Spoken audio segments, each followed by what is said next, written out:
Now you're sending your thugs and your goons to me yesterday in Birmingham, try to touch my mic and touch my shoulder and telling me why you embarrass me, you know who you are. So we was hitting the streets and doing street dawah before anything, before street dawah was even a thing, we were doing it. And I'm thinking like, yo, how can I unite the ummah in my own way over there? Why not hold the Taraweeh prayer in Times Square? And if I could just get 25, 30 people to show up, we win. But I didn't expect what was gonna happen. They became a campaign to just from the Muslims to shut it down. You would think a non-Muslim would want to shut it down. Yeah. It was the Muslims who wanted to shut it down. Oh, you don't have permission. Show us the permit. I don't got to show you nothing. And then it happened. Just packed then out. it happened.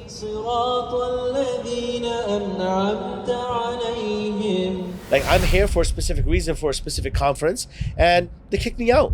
Imagine, I, in the past, would have handled it when I'm getting kicked out. Yo, these guys over here, why are they doing this to me? Oh, yeah, I know what it is. I'm here reciting Quran. I'm here doing... Don't ever think that you could come to me and handle it like that. Don't ever think that. He's from New York. I'm from the Bronx, bro. What you want? Bronx. We're from the Bronx. Grand Concourse, you already know. This is the problem that a lot of people have right now. Welcome back to Cashflow Convos. Today we're here with the one and only, all the way from New York, WAYOFLIFESQ. How you doing, brother? You already know, bro. Assalamu alaikum. I'm good, bro. Walaikum salam, How brother. you doing? So we just wanted to get straight into it, man. So I know that you've got almost 2 million subscribers on YouTube. And so Yeah. how did you like build your YouTube channel and get to those kind of heights? Bro, I remember the beginning, the struggle was so real, you know? But that's where you're really built. That's where everything starts from. And I know some people who put out their first video and they literally got like, it went viral, right? According to whatever those metrics even mean. And that didn't teach them anything. You know, because it went viral, because it performed so well, they didn't learn anything from that video itself. So the next video that they expected the same results and they might not have gotten it, or maybe they did even get it. But after that, it was a failing effort because their victory was their biggest defeat. You understand what I'm saying? You have to go through the trenches to make it to where you need to be because Allah subhanahu wa ta'ala is preparing you. You know what I'm saying? Like Rasulullah sallallahu alaihi wasallam was prepared through Taif. You understand? Without Taif being prepared, Rasulullah sallallahu alaihi wasallam would not have be or become where he is today. Obviously, it's Rasulullah sallallahu alaihi wasallam, so it was going to be that way. But Taif was lessons, and it teaches us that we all have to go through our own versions of Taif. So the way I look at it, bro, obviously nothing's ever as strong as Taif, but the struggle was real in the beginning. I didn't have a proper direction. I knew my niche, but I just didn't have a direction. I didn't know what I needed to do. I made videos that I thought I would like, which is sort of a good thing, but not necessarily good because you're making videos for others, right? You have to keep the audience and the viewer in mind, but it needs to be a mix with what you would want for yourself as well too. So that was the beginning struggle. But once, alhamdulillah, I've sort of figured out my own voice and my own personality started to show, that's when I would say things really started scaling by Allah's permission. But in the beginning, I was really trying to be like the Timu version of Ali Dawah or the Asda version of Smile to Jannah, or I was trying to be the Alibaba version of Muhammad Hijab. And the best part about those brothers are that they are best at being themselves, right? And I was trying to be someone else. I wasn't just being SQ, like just a dude, like how I am, because I realized that people would have great conversations with me in real life and they would love me in real life, but that never translated to the camera. You understand? My personality never translated to the camera. But once, alhamdulillah, I just said, you know what? I ain't trying to be, I'm trying to be me. Once I decided on that, alhamdulillah, and Allah guided me towards that, that's when things really started changing for me. Nice. What made you start YouTube then? It was actually a brother of mine. You guys probably know him as the Sunnah guy. Sunnah guy. Yeah, I've known me and Sunnah guy, mashallah, barakallah. I've been very close for a very long time by Allah's permission, alhamdulillah. And when he had met me, he saw the potential in me and he literally just told me, you need to start a YouTube channel. And I was like, what? No, bro. He's like, no, you have to. Which is interesting enough because when he had to come online, I was the one telling him, I said, bro, it's about time you come online. Like, enough is enough. Because we both were doing offline work for years before we even came online. Youth work, halakas, just youth programs and all that sort of stuff. But everything was being done behind the scenes. But when it was time to get online, we came online. And when it was time for him to come online, we came online too. So that's what kind of got me into it, if I'm being honest. Yeah, you do a lot of street dawah nowadays, is it? Yes, alhamdulillah. Is it just based in New York or you do it worldwide? Man, we was there in Piccadilly Circus the other day. Oh. I'm not going to lie to you guys. London is is really soft. It's nice. It's gentle. The people will talk to you and stop with you, you know? Yeah. In New York, they'll probably spit on you and walk away from you if you talk to them. But, you know, alhamdulillah, I feel like New York prepared me because New York is a very tough crowd, you know? They say if you can make it there, you can make it anywhere. Yeah, It's a true statement. It really is. Financially, emotionally, psychologically, whatever. Like, you need to be a tough different type of character to make it out. So, you know, when you bring that New York energy and vibe over here in London, they eat it up, bro. They love it. You get what I'm saying? Not everyone appreciates it, though, but we ain't here to please the people, you know? We're here to please Allah subhanahu wa ta'ala. So that's what it comes down to. What area did you grow up in? Ian? Oh, in the Bronx. In the Bronx. Yeah. Oh, your eyes just opened up. You're like, the Bronx. How dangerous is that then? Huh? What are we saying? Hey, man, we wasn't supposed to make it past 25. Yeah. The joke's on you. We still alive, huh? Nah, Alhamdulillah. But nah, Alhamdulillah, it's not the best place, alhamdulillah. But it raised me, you know. It showed me. It made me more street smart. It got me into, you know. Obviously, it also pushed me in another direction. But alhamdulillah, Allah brought me out of that and brought me towards a better path, alhamdulillah. But yeah, bro, the Bronx is my home, bro. Yeah, I love it. What was it like growing up there? Was it? Well, it was bad, especially in the 9/11 era, right? It was really, really bad there because the ignorance in New York was wild. There was no like Google internet that you could just Google stuff and, you know, remove all your misconceptions. It was just straight up jahil, like slurs and you know, racism, just open. But that's exactly what brought people closer to Allah, which is why what's happening in the genocide of Palestine, it's doing the same thing, right? It's bringing people more awareness. The only difference is we have the technology now to do the research. Back then, no one knew anything about anything, you know? But it was tough growing up at that time. Really, yeah. So what about like, who's your inspiration? Like, do you look up to any sheikhs for like Dawah? Yeah. Okay, so obviously, you know, the commons that everyone loves, all of those people, you know, all of those shiuch that you guys love, I love them as well too, you know. I wouldn't be able to put a favorite on, but there were obviously a few who were more inspirational to me to help me on my journey quicker, better, faster than others. But you know, I love them all. But to be honest with you now, besides like the knowledge that I would seek now would come from like a source or a teacher or something like that, and then Allah subhanahu wa ta'ala would allow me to use my own voice, my own understandings of how I decide to explain what I just learned myself. You get what I'm saying? So that allows me not to take ideas from other people and maybe repeat a statement that they said. It just allows me to be my own self and myself in the unique manner. But I don't really watch like Islamic reminders, I don't know if that sounds weird. But I don't really watch Islamic reminders, with all due respect. There's obviously some great speakers. I'm not trying to come off. I just don't really, I don't do that. I'm so busy making the stuff. Yeah. And my studies, like I said, comes from books or my teacher, but I'm not consuming that content. Hence, I don't make that type of content. I make my own type of content in our own way, yeah. Yeah. Do you get a lot of hate then online or? Man, yeah, everyone does, right? Yeah, I'm sure you guys do too, right? You get your comments here and there that you know, that talk about you, maybe how you look, how you dress, how you speak. But the truth of the matter is, I think that they're just mad that it's not them. You know, if they just want to be you so bad that the only way that they can express that themselves is through hate. You understand? They're crying for help. What they really mean is like, yo, bro, I would love to join you guys. Is there some position open for you guys that could come and intern, volunteer?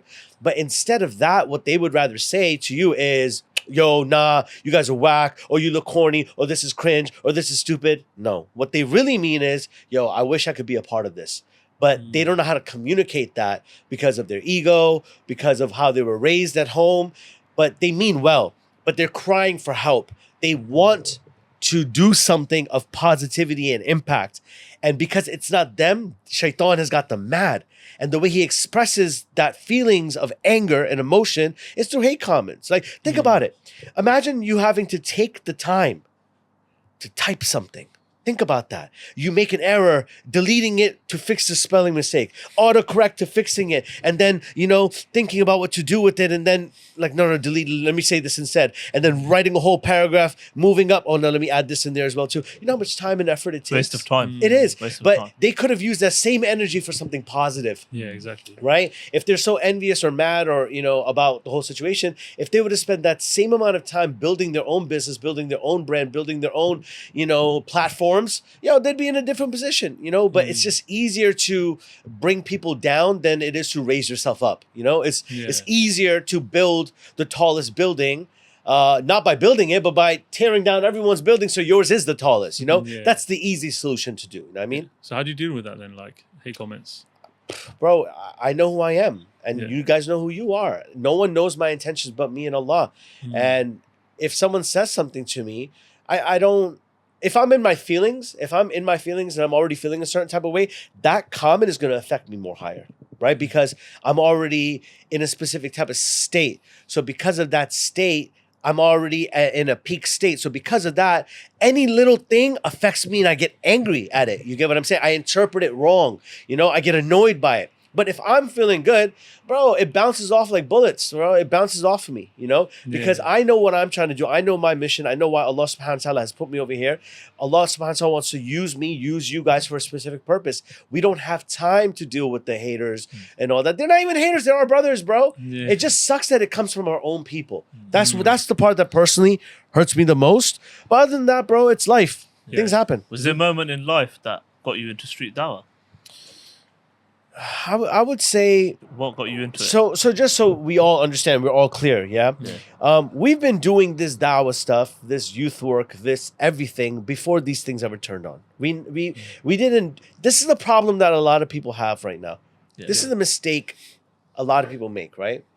They want to go give dawah, fine, beautiful. But the first initiative immediately is, I want to go live on Instagram and do it. I want to go live on TikTok and do it. I want to do this on YouTube. I want to make a YouTube video and all that sort of stuff. Bro, when we was coming up, it's not that these things didn't exist. They existed, but that wasn't our focus. We were busy perfecting our craft.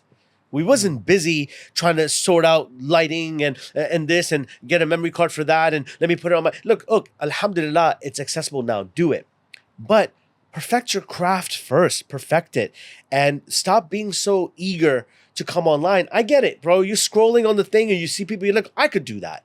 You think that you could do that too. Good. Alhamdulillah, do. So build yourself up to do that, But it starts with sincerity. It starts with you working, being in the dirt, being in the mud a little bit, man. Grind a little bit. Early success isn't good. There's so many people, and in today's time, it's so much more easier to get your account blown up, right? Like TikTok blows up fast. A viral video goes crazy, right? Instagram Reels could go crazy. You could get a YouTube Shorts. There's so many people who have millions of subscribers on YouTube, but they all came from YouTube Shorts. Look at the long form video, gets no views, or they don't even post those things. You understand what I'm saying?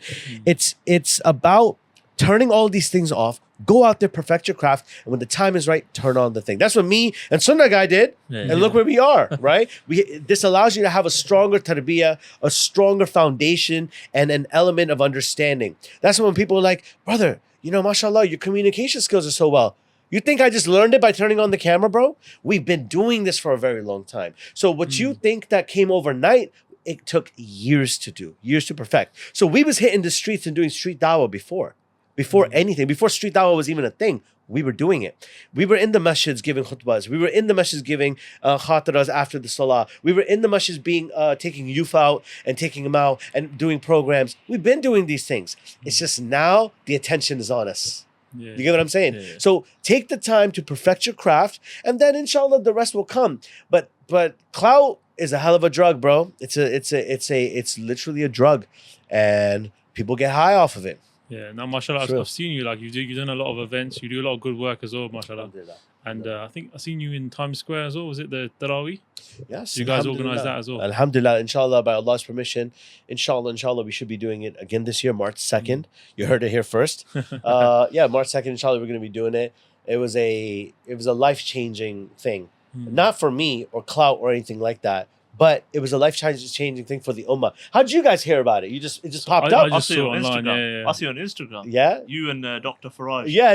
That's my guy. He recites the Quran as well, doesn't it? Funny story, right? So when my brother, Sunnah guy, right, had released his movie Two Sides back in 2020 during COVID time, right? I was in the movie, so I came. He wanted me, come for the premiere, all that stuff. Yeah. So I go to it, and we were doing a promotion for it. So we had a showing here, not here, but in Birmingham, we had a showing there. So we needed to sell tickets, bro. And look, there's no other greater motivating factor than like need and necessity and desperation. When you need to get something done, bro, you will get it done. You understand what I'm saying? You won't get fancy. You'll do whatever it takes. You'll literally roll your sleeves up and do the dirty work, bro. And you should never be afraid of doing the dirty work. It is not beneath you. It's not above you. It is what you need to do to make it successful, period. So we had to sell tickets. So what we decided to do was like, all right, bet. We're going to go to Ladypool Road, famous Birmingham, right? Yeah, that's where we first met. Yeah, that's where we actually met. We bumped into each other there. Yeah. Literally, I had deja vu when I was there because that was the last time I came, actually. Yeah. So, but I met you at that time. That was my first time back since that time. Yeah. So I was there. We literally be like, all right, but this is what we're going to do. We're going to shut down the end of Ladypool Road. We're going to put our projector up and we're going to show the trailer of Two Sides. We got a speaker and we got everyone who was on there. You know, they're outside the restaurant. Karak chai, this, that. They're coming up. Like, guys, come. And we got them all together and we showed them the trailer. Simple as that. And then we sold tickets then and there on the spot so you could come to the cinema tomorrow. And how did we power this all? You're wondering? The car battery. We literally got the car battery. We made it to an AC/DC kind of thing and we just plugged it in. And we're like, yo, this is the hustler mindset. And I'm thinking like, yo, how can I unite the ummah in my own way over there? And I'm just like, we need a spectacle. We need something high impact da'wah. And Allah subhanahu wa ta'ala inspired me. Why not hold the Taraweeh prayer in Times Square? And alhamdulillah, we're like, yo, people would want to listen to the Quran. It'd be fire, right? Yeah. And if I could just get maybe like 25, 30 people to show up, we could have a nice little jama'ah, get on the speaker and just recite Quran just like we did in Ladypool Road. We win. Yeah. But I didn't expect what was going to happen. What was the public's reaction? Did you get permission or what? Yeah. Alhamdulillah. At first, no. But towards the end, we did. Alhamdulillah. It all worked out. And it's so interesting because there were so many people who didn't want to support me through Muslims, which I was shocked, bro. That's one thing that annoys me the most, right? I have to say pet peeve wise, you think it's just like jealousy and stuff? When it is, wallahi, that's what it is. Because I know it's not you. You as my brother love me. And I love you. That thing that's making you resent me, it's not you. That's not who you are. Have you ever had that feeling where you're feeling a type of way and you tell yourself, yo, that's not me. Like, why am I feeling this way, right? You ever had one of those reflective moments where you're in your feelings, you're in your bag for something, right? And you're like, yo, that's not who I am. What's wrong? That's my thing. I see past those things. I know you're my brother.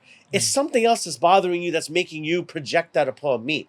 So I didn't expect this, but they became a campaign from the Muslims to shut it down. You would think a non-Muslim would want to shut it down. Yeah. It was the Muslims who wanted to shut it down. crazy. Brother, that's wrong. Brother, that's haram. I'm like, haram, bro. We can't just throw out words like this. Relax, okay? So I was like, bro, we're pulling up. Whoever wants to come.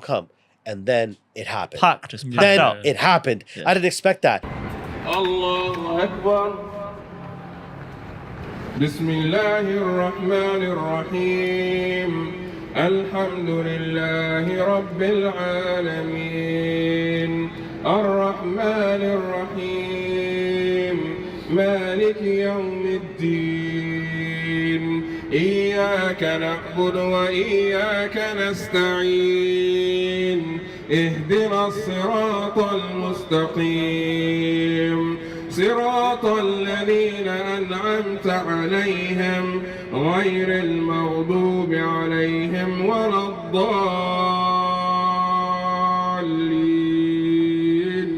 آمين. The reason I love Faraj so much, Dr. Faraj so much, mashallah, barakallah, is because he was the first person to support it.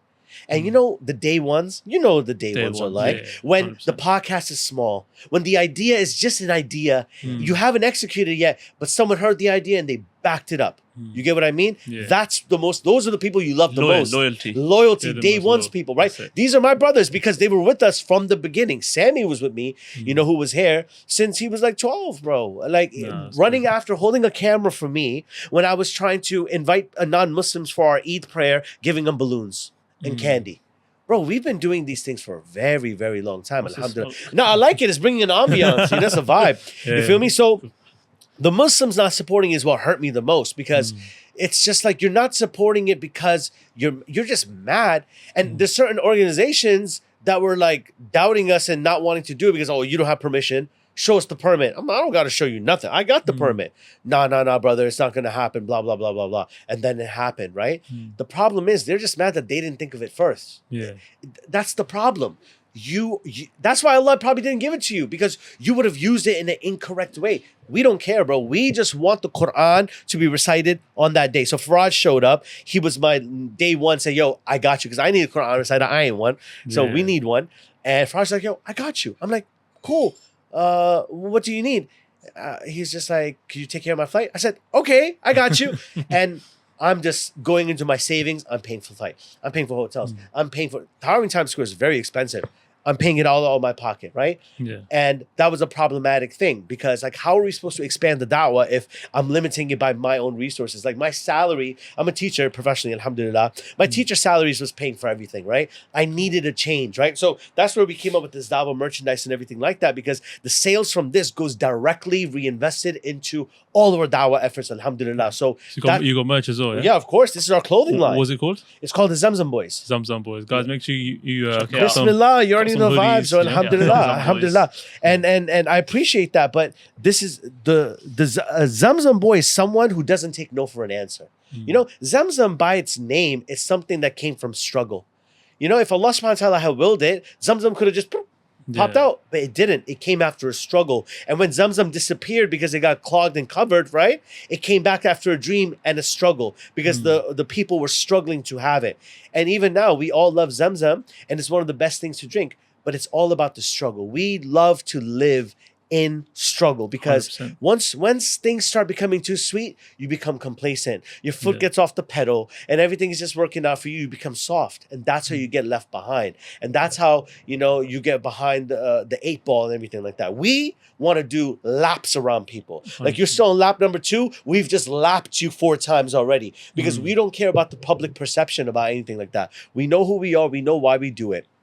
And with all due respect, I ain't trying to shout no one out or put anyone down. Like, I'm here for a specific reason, for a specific conference, and they kicked me out. Imagine, right? Imagine that. But it's happened to me when in a younger, earlier stages. Or was that recently? That was recently. I Right? I don't want to say no names. I think right? I saw something about that. Yeah. I don't want to say no names, but the point is, right? Like, that happened. And, you know, why? Like, what's the point? I know you have policies. I get it. You have policies. I have policies too. Don't think that I don't have policies as well too, right? Don't let you know why. If you make the policies, you can also bend and break the policy. We all have done them, but you do it for who you want to do it for. You understand? And those who you don't want to do it for, all right, Linda, can you escort them off the premises, please? Right? It's just when you have a British accent, it sounds nicer, but it still hurts. Okay, so yeah, bro. So we're gonna be on the streets. That's where we get it from. Street dawah. We're going to be on the streets. We're going to be doing our win £1 for every Quran ayah you can recite, UK edition. Whoa. And Is that gonna be in we're London, going to go is it? crazy. That's tonight, inshallah. Tonight, yeah? Right, Here in inshallah. London, inshallah. Wembley, OVO Stadium, inshallah, right outside. OVO Arena, We're OVO Arena. We're gonna pack it out, inshallah. People coming out of the event, and we're just gonna have Quran right there. And whoever recites it, we're paying them out, inshallah. Yeah, What advice would you give to youngsters this day and age, how to earn a halal income?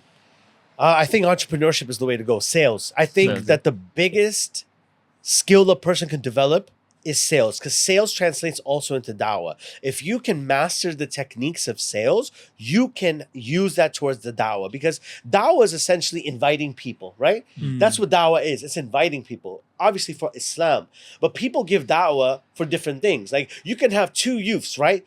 Having the most heated debate about what? Who's better, Messi or Ronaldo? You could have 2 tech geek nerds having a debate, iPhone or Samsung. Because you're giving dawah to each other, because you're calling people to what you love. And when you love something, you study, you admire, you learn its history, you learn the ins and outs of it. Oh, your phone only has 12.2 megapixels. Wait, I got 32 megapixels. What's your RAM on your phone, huh? Messi has what? Oh, he has a World Cup. Ronaldo, he has 2 gold, whatever, right? You start learning and doing research about what's loving and important to you. So fall in love with Islam, alhamdulillah. Fall in love with the process of Islam. And the dawah is going to come naturally. You won't be able to shut up about Islam. You know how many marriage proposals I got rejected? They rejected me. Look where we are. Huh? They rejected me. Why? This brother doesn't shut up about Islam. Literally, Really? this girl, shout out to you. You know who you are. Listen, shout out to you for real talk. Literally on the phone with me for marriage, right? Texts. I get a text from her while I'm on the phone. Like, I'm literally, bro, think about it, bro. I'm literally here. I'm on my phone. I'm, we Jones, we talking and all that sort of stuff. We're trying to get each other to know and all that. And all of a sudden my phone buzzes. Her. Well, I'll click the phone and she's sending a message, right? And the message says, yo, this guy doesn't shut up. Right, literally, this guy doesn't shut up.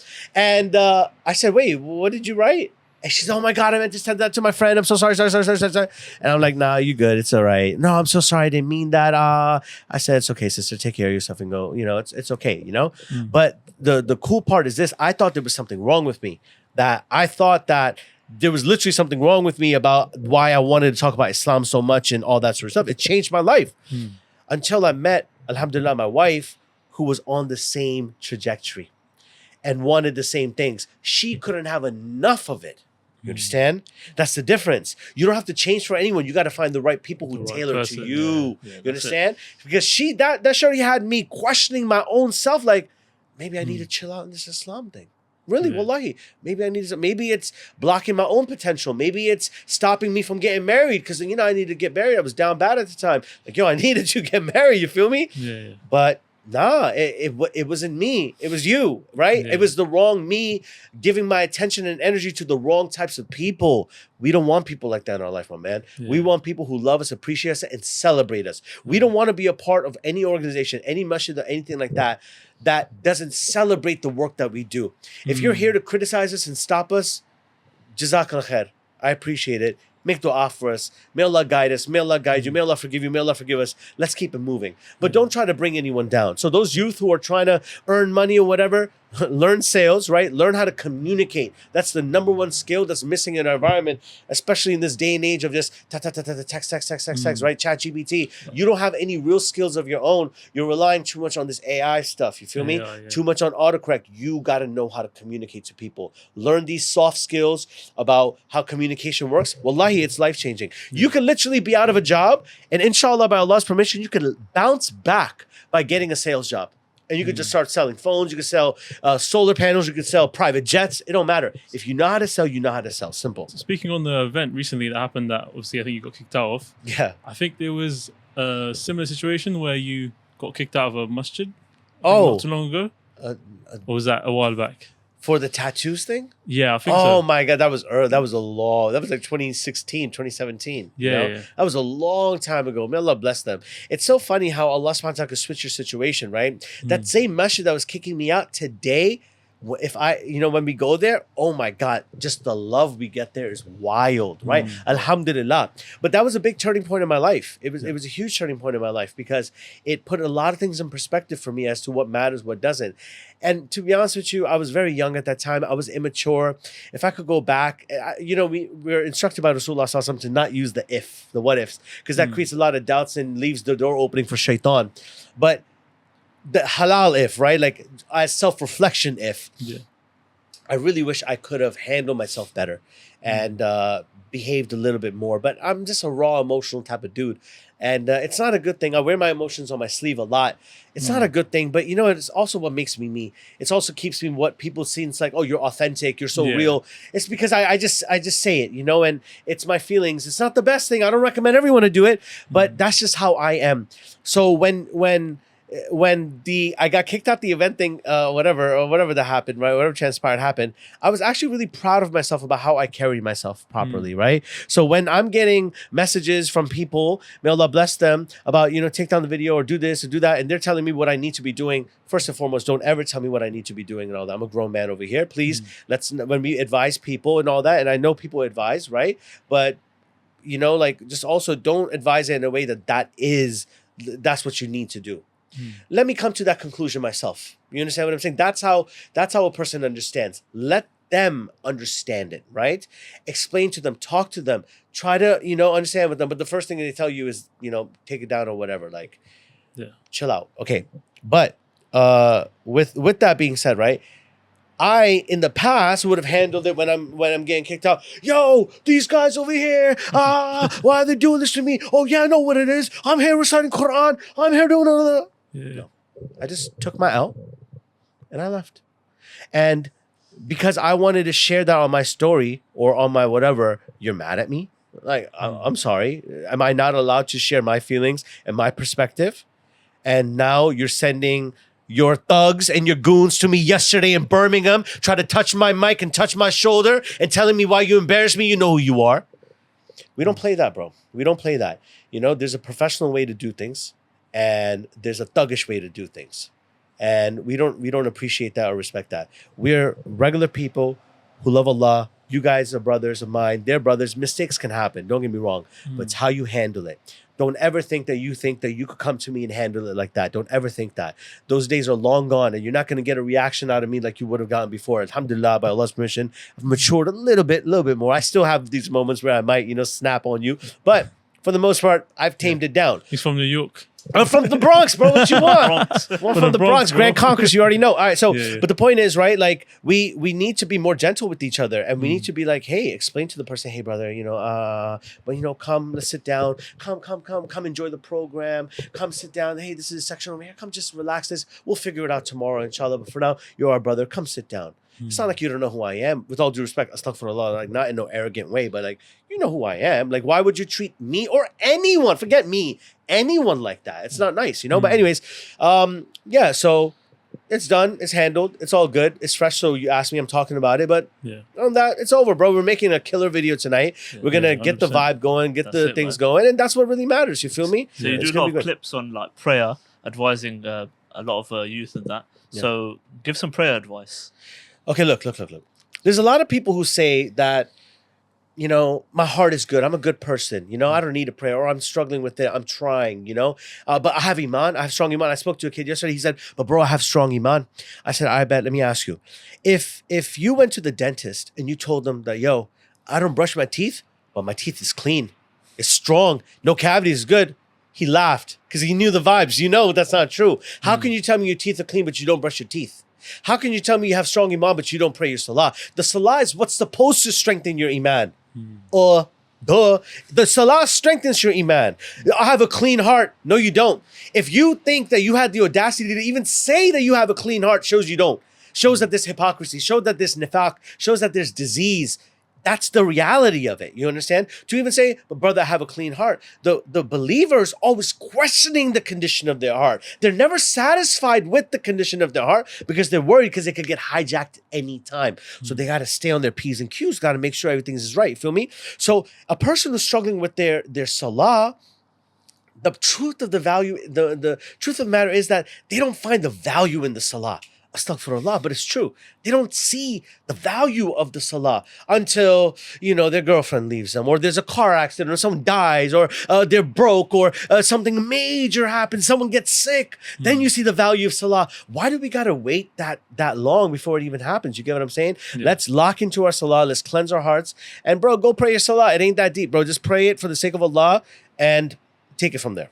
Yeah, well, it's been a pleasure. Yeah, appreciate you inviting us over here on our podcast. I appreciate you guys. And so we'll end it on our final question. Go ahead. Does money buy happiness? Nothing can buy happiness. Let's be honest here, right? Happiness is something that has to be discovered, and happiness has to come from within. It's a tranquility that Allah subhanahu wa ta'ala is supposed to put in your heart. If Allah subhanahu wa ta'ala does not put the tranquility of happiness in your heart, it won't work. I seen a really cool video from this brother named, I think it's the Sartorial Shooter. I'm probably saying his name wrong, but a really cool brother in Dubai, I think he lives at.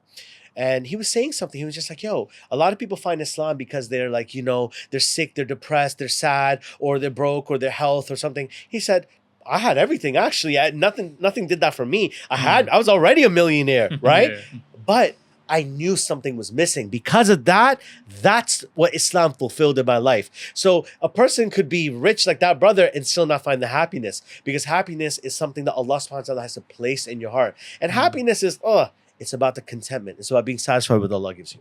100%, man. Thank you, It's been brother. a pleasure. Come on, bro. Come on. You already know the vibes. We love that shit, guys. Bro. I appreciate you. Coming on a podcast. Welcome, bro. I appreciate Inshallah, you, bro. part 2 in New York. Part 2, inshallah. you already know the vibes. Inshallah. Inshallah. Assalamu alaikum, guys. Appreciate you guys. Thank you for watching, guys. Take care.